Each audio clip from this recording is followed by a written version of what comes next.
Hey everyone, my name is Ben, and you're listening to a daily dose of English. This is a short, simple podcast that you can listen to every day to improve your English. You can find the transcripts for all episodes and more on benslanguagelab.com. I'm glad you could make it today. In this episode, we're going to be talking about morning coffee. Having coffee in the morning. Coffee in the morning is something that I do pretty much every single day.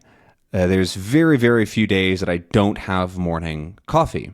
And so, even though it's a pretty small thing, it's just coffee after all, it ends up playing a fairly large role in my life just because of how often I have coffee.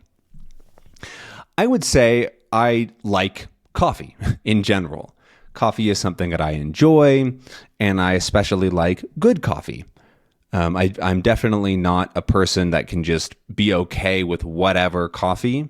I generally look for some sort of level of quality, of standard that I have for myself. If you don't, that's totally fine. There's tons of different ways to enjoy coffee. That's part of the beauty of it. But I like to enjoy my coffee and see it as something that is actually enjoyable rather than just being something I need to have every morning to start my day or whatever. So for me, making coffee is a bit of a ritual. It's something that I do every single day. It is a habit that means something, right? So a ritual typically has some sort of meaning behind it. It's not just a thing that you do. Right? Brushing your teeth isn't really a ritual since there's no real meaning behind it other than the fact that you should brush your teeth to keep them clean and healthy. But for me, making coffee is a bit of a ritual because I get up in the morning, typically pretty early, and I go to make coffee. It's basically the first thing that I do after washing my face, brushing my teeth, that sort of thing. And then I go right to make coffee. And so for me, it's a bit of a calming thing. I don't listen to any music or any YouTube or whatever. I just try to focus on making my coffee and let my thoughts start to wake up, I guess you can say. They wander and I think about various different things while I make coffee. And it generally takes me a little bit of time because I also do other things. I typically put away dishes that I washed the night before, or I clean up the kitchen a little bit extra or something like that. So I'm not just making coffee. And so I think that it takes around 10-ish minutes, maybe a little bit more, but actual coffee making time is a lot less. And for me, I do a couple of different ways of making coffee.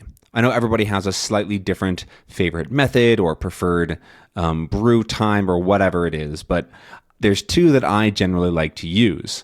One is what's called an AeroPress, which is a very simple coffee maker, but it really only makes coffee for one person. And it is a plastic tube sort of thing where you can put a filter on the bottom, so a piece of paper that has very fine holes in it, so very small holes. So you put that at the bottom with something to hold it in place. Then there's a plastic tube, and then in that tube is where you make the coffee. And then there's a plunger that goes on top of it. So this is another piece of plastic with rubber at the bottom. And that rubber is a little bit larger than the first tube, which means that no extra air can get in. And so the idea is that you're pushing that air that is still in that first tube. I know it's a little bit difficult to explain, but try to visualize with me, or you can look up the AeroPress, spelled AeroPress. But I think it makes absolutely amazing coffee. It's some of my favorite coffee that I drink pretty much ever.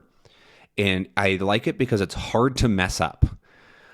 I do like coffee, but I'm not one of those people who likes to spend hours and hours tweaking every tiny thing, the water temperature, the brew time, the bean roast, all these little things. I'm sort of at the other end of that spectrum. I like good coffee, but I also like it to be easy. I don't really want to waste a bunch of time every morning making an incredibly rich, thick espresso that is only doable with 10 months of practice or something like that. And But also, it just happens that I love AeroPress coffee, so I don't really think it's a bad thing. And so anyways, that's one of the ways that I do it. But like I said, it only makes 1 cup of coffee at a time.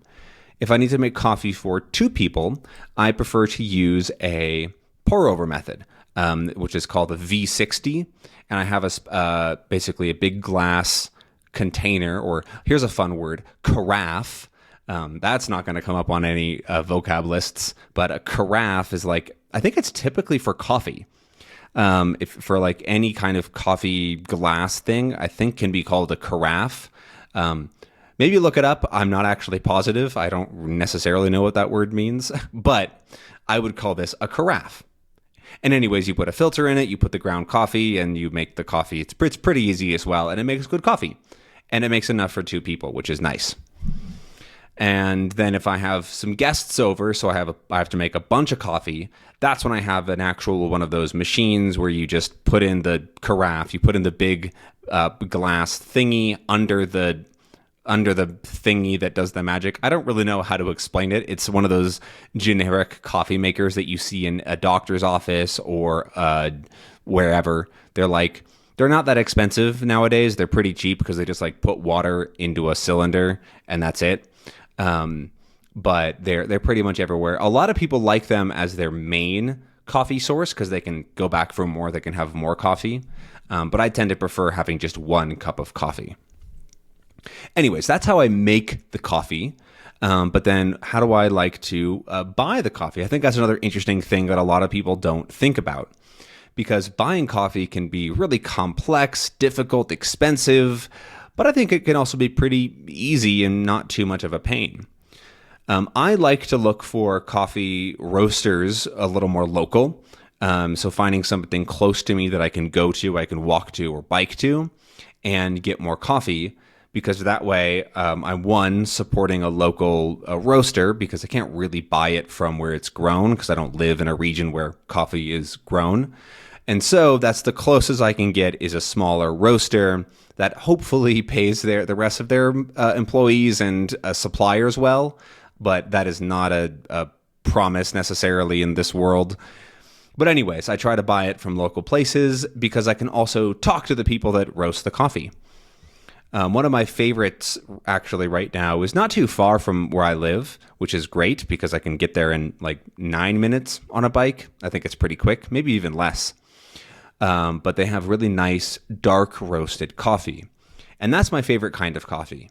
I know a lot of people that are more into coffee like lighter roasts, so the ones that are a little bit more brownish, kind of coffee color like we would say. But the roasts that I have had for a long time, so that the darkness of the beans is a lot darker, closer to almost a blackish, not quite, it's definitely still brown, but it's a lot darker brown than a light roast coffee, hence the name, light and dark roast. And so I typically buy dark roasts. In the US, they're often called French roasts. I don't know why we give them those names. I think French is the darkest, then Italian is a little bit lighter, something like that. I'm honestly not that good with coffee. But here they just call them dark roasts. However, most places don't really have that many different roast options. Like you can choose between 1 or 2, and that's really it. And there's a simplicity to that. I kind of like that. It's definitely a little more... It's harder to find a perfect coffee because you have to go to different places, right? You can't just go to the one place where they have all the different coffees. But I kind of like that. It's a bit of more of an exploration, and I have to learn more about the city, which I think is a good thing. And so, yeah, that's generally how I do my morning coffee. I get whole beans and I grind them. So I take a thing that will crush the beans into a powder, and I do that every morning fresh because I generally like it and it's not too difficult. That's something that a lot of people aren't going to do, which is fair. I understand if you don't want to grind your coffee, that's totally fine.